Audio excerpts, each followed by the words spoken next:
Here's our racing analyst, Tim Hauraney. So Christian Lundgaard, Rookie of the Year last season in IndyCar, gets his first IndyCar victory. Is he a driver who can really make some noise in IndyCar over the next few years?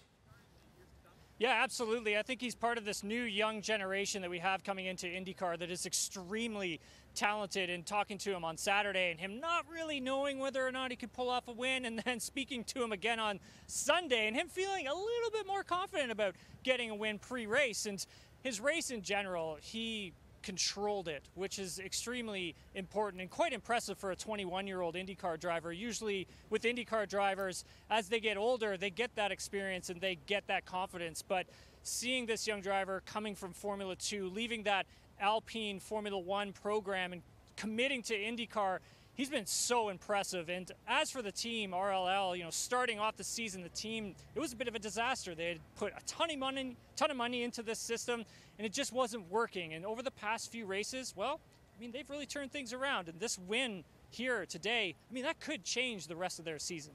And then as for championship leader Alex Palou, he doesn't win his fourth straight race, but he was in great position. He has that broken front wing. Like, how difficult must that have been to drive that car to a second place finish?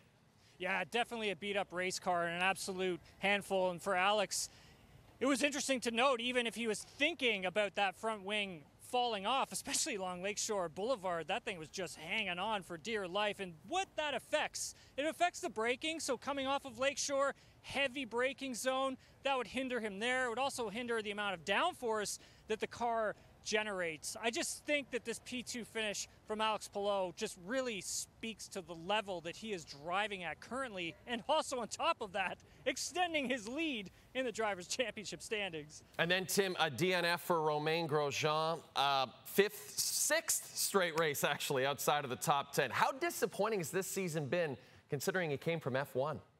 I think it's been extremely disappointing for Romain. Starting off the season, it looked quite strong. He's had some very good qualifying sessions, but hasn't really strung together an entire IndyCar race. He's been on the cusp of really getting some great results this season, but that contract extension that I think he's looking for, if he keeps hammering the wall in these races, I think that extension could be really tough to come by at Andretti Autosport.